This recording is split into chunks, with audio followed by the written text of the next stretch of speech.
रब को छोड़ देता है, कोई रब को छोड़ देता है, कोई रब पे छोड़ देता है। Welcome to my channel VB Patel study point. साथियों, आज हम बात करेंगे कक्षा 10 का एक चैप्टर है, प्रोज का फर्स्ट चैप्टर, जिसका नाम है अ लेटर टू गॉड, ईश्वर को एक पत्र, भगवान को एक पत्र। साथियों, होता क्या है, कुछ लोग भगवान के सहारे ही अपनी ज़िंदगी को जीते हैं, अपनी ज़िंदगी को संवारने का प्रयास करते हैं। तो इस चैप्टर के बारे में बात करेंगे साथियों। जैसा कि आप हमारे स्क्रीन पे देख पा रहे हैं, मैं आपको दिखा पा रहा हूँ VP Patel study point. Dear students, like share subscribe and comment. कक्षा 10 का चैप्टर है, प्रोज का first chapter a letter to God. इसे लिखा हुआ है जीएल फंट्स ने, और कहीं न कहीं इसकी हम हिंदी समरी के बारे में बात करेंगे, हिंदी सारांश के बारे में बात करेंगे। आप कहीं न कहीं वीडियो को अंत तक वॉच करें और सुने, आपके सारे डाउट्स क्लियर हो जाएंगे, ये मेरी गारंटी है, मेरा वादा है, मेरा दावा है आपसे साथियों। फिर यहाँ पे देखिएगा, मेन कैरेक्टर के बारे में बात करेंगे। तो मेन कैरेक्टर जो है साथियों लेंचो है। कौन है? लेंचो, जो कि एक किसान है। भगवान में अति विश्वास, भगवान में बहुत ज़्यादा विश्वास करता है, खुद से भी ज़्यादा विश्वास करता है। उसकी पत्नी है, बच्चे हैं, कुछ बच्चे बड़े हैं, कुछ बच्चे छोटे हैं। तो साथियों, आइए बात करते हैं इसकी हिंदी समरी के बारे में। होता क्या है साथियों, लेंचो एक किसान है और उसका घर उत्तर दिशा में हिमालय पर्वत के आसपास एक ऊंची जो है चोटी की पहाड़ी पर था, ऊंची चोटी की पहाड़ी पर था उसका घर। और पूरी घाटी में उसका घर अकेला था साथियों। ना कोई उसका दोस्त था, ना कोई यार था, ना कोई परिवार था, ना कोई रिश्तेदार था, वो अकेला था। पत्नी थी, बच्चे थे, उन्हीं के सहारे वो एक कुटी बनाकर, झोपड़ी बनाकर रहा करता था। और उस चोटी पर से वह अपने कहीं न कहीं जो खेती हुआ करती थी, फूलों की फसल किया करता था, फूलों की खेती करता था, उनको देखा करता था। उस पहाड़ी की चोटी से वह अपनी फसलों को देख सकता था, नदियों को देख सकता था, पहाड़ों को देख सकता था। और वहाँ से देखकर वह उस जान जाता था कि फसल देखकर यह अंदाज़ा लग जाता था कि फसल कैसी होगी। तो फसल बहुत अच्छी थी उस समय साथियों, उसकी फसल बहुत अच्छी थी, बहुत खूबसूरत थी। फसल को देखकर यह लेंचो को अंदाज़ा था कि फसल अब की बार बहुत अच्छी होगी, कुछ फ़ायदा भी होगा। लेकिन वक्त गुजरा, समय गुजरा, अब फूलों की जो फसल थी साथियों, उसको पानी की ज़रूरत थी। तो वह क्या किया साथियों, ये उस समय की बात है साथियों, ना कोई समरसिबल उस समय हुआ करते थे, ना ट्यूबवेल, ना नहर, कोई सुविधा नहीं थी। फसल जो हुआ करती थी, जो खेती हुआ करती थी, वो केवल कहीं न कहीं उस वक्त जो हुआ करती थी, वो कहीं न कहीं वर्षा के सहारे होती थी। तो वर्षा के सहारे ही कहीं न कहीं होती थी। तो फसल को एक बौछार या फिर मूसलाधार बारिश की ज़रूरत थी, मूसलाधार बारिश की ज़रूरत थी। लेंचो ने क्या किया साथियों, वो बैठ गया चोटी पर, उत्तर पूर्व दिशा की ओर आसमान को देखता रहा। उसकी पत्नी रात का भोजन बना रही थी। उसने अपनी पत्नी से कहा कि प्रियतमा, हो सकता है बारिश हो। तो उसकी पत्नी ने कहा, भगवान ने अगर चाहा तो फसल को कहीं न कहीं पानी ज़रूर मिल जाएगा। और वो कहीं न कहीं ऐसा कहकर अंदर आता है। थोड़ी देर में वर्षा शुरू हो जाती है साथियों। और वर्षा होते होते कभी कभी होता है ना साथियों, भगवान देता है, छप्पर फाड़ के दे देता है। तो बरसात तो शुरू हुई साथियों, लेकिन धीरे धीरे बरसात कहीं न कहीं मूसलाधार बारिश में बदल गई। और मूसलाधार बारिश के साथ साथ धीरे धीरे तेज़ हवाएं चलने लगी और ओले गिरने लगे। तो काफ़ी दिनों बाद बारिश हुई थी। तो लेंचो ने अपने कपड़े उतार कर वर्षा का आनंद लेने के लिए घर से बाहर चला जाता है। जो छोटे बच्चे होते हैं वह भी साथियों कहीं न कहीं जो ओले गिर रहे थे उनको बीनने लगते हैं। तो धीरे धीरे होता क्या है, कुछ छोटे ओले गिर रहे थे, कुछ बड़े गिर रहे थे। तो उन्होंने कहा, जो है लेंचो ने कहा, जो बड़े ओले हैं वो 10 पैसे के सिक्के हैं, जो बड़े ओले हैं वो 10 पैसे के सिक्के हैं, जो छोटे ओले हैं वो 5 पैसे के सिक्के हैं। और धीरे धीरे ओले गिरते गिरते साथियों बहुत देर तक गिरते रहे, लगभग 1 घंटे तक गिरते रहे। पूरी घाटी में ओले ही ओले दिखाई पड़ने लगे, पूरे खेत में ओले ही ओले दिखाई पड़ने लगे, पूरी घाटी में, मैदान में, हर जगह दिखाई पड़ने लगे ओले ही ओले। पूरे कहीं न कहीं ज़मीन पर एक देखा जाए तो नमक की जैसे ऐसा लग रहा था चादर बिछ गई, मोटी चादर सी बिछ गई। लेंचो ने देखा, उस घाटी से, पहाड़ी से देखा, तो उसके जो फूल थे, फूल पर एक कहीं न कहीं फूल के पौधों पर एक फूल नहीं था, एक पत्ती नहीं थी, पूरा चादर, नमक की चादर जैसे बिछ गई थी। पूरी फसल बर्बाद हो गई साथियों। लेंचो को बड़ा गम हुआ, बड़ा दुख हुआ, बड़ा दर्द हुआ।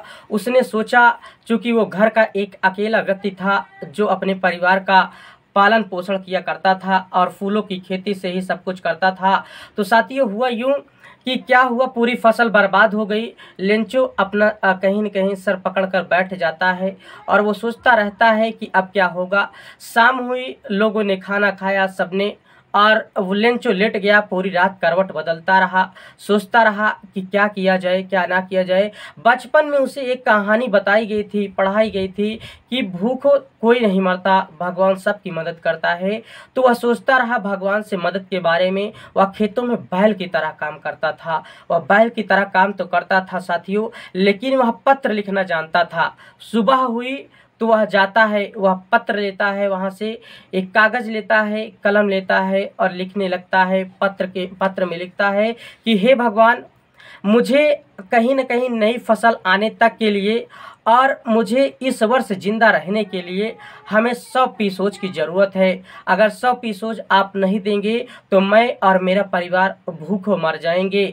लेंचो ने यह लिखकर और क्या किया, वहाँ से लिफाफा लिया और थूक से चिपका कर उसे थपथपा कर वहीं पे पत्र पेटिका में डाल देता है और उसके बाद चला जाता है।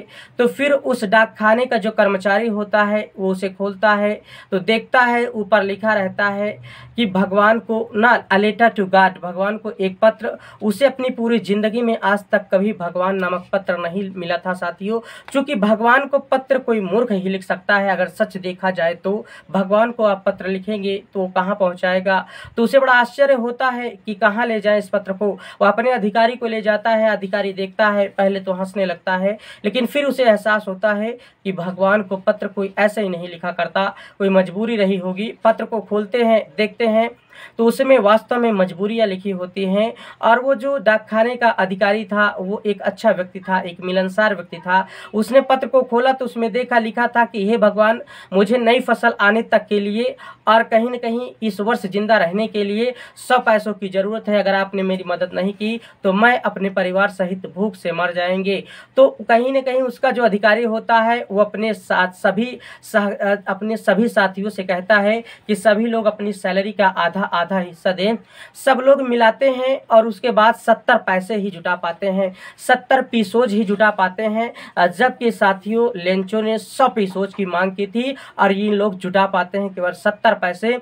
और 70 पैसे ही जहाँ कुछ नहीं वहाँ 70 पैसे ही बहुत हैं। ये लोग यही सोचते हैं, ये लोग सोचते हैं कि हम मदद का काम कर रहे हैं, इस बात से बड़ा संतुष्ट होते हैं। और उसके बाद उस 70 पैसे को कहीं न कहीं लिफाफे में डालकर पत्र पेटिका में डाल देते हैं। और रविवार का दिन रहता है, लेंचो आता है, पूछता है, कहता है क्या कोई पत्र आया क्या। तो उसका जो कर्मचारी रहता है वो बताता है कि हाँ 70 कहीं न कहीं भगवान नामक एक पत्र आया हुआ है। लेंचो उस पत्र को लेता है, देखता है तो वो कहीं न कहीं देखता है, खोलता है, पत्र को पढ़ता है, देखता है तो कुछ नहीं करता। पहले वह पैसों को गिनता है तो उसे केवल 70 पैसे मिलते हैं तो वह गुस्सा हो जाता है, आग बबूला हो जाता है, क्रोधित हो जाता है। उसके बाद वह क्या करता है, दूसरा पत्र वहीं से लेकर पत्र पेटिका में डाल देता है। जब डाकखाने का कर्मचारी फिर से उसे खोलता है, देखता है कि अब की बार इस व्यक्ति ने क्या लिखा। वो लोग संतुष्ट की भावना के साथ अपने आप को बड़ा अच्छा महसूस कर रहे थे कि हम लोगों ने मदद का काम किया। लेकिन जब पत्र को खोलते हैं तो वो लोग बेचैन हो जाते हैं। वो पढ़ते हैं, उसमें लेंचो ने लिखा था, भगवान अब की बार जो 70 पैसे आपने मेरे पास भेजा, 30 पैसे शेष बकाया हैं, वो 30 पीसोज अब आप डाकखाने के माध्यम से मत भेजिएगा। क्योंकि डाकखाने के सभी कर्मचारी कहीं न कहीं लुटेरों का समूह है, बेईमानों का समूह है। इन अब डाकखाने के माध्यम से मत भेजना। वो लोग जब पत्र को पढ़ते हैं तो बेचैन हो जाते हैं, दर्द होता है।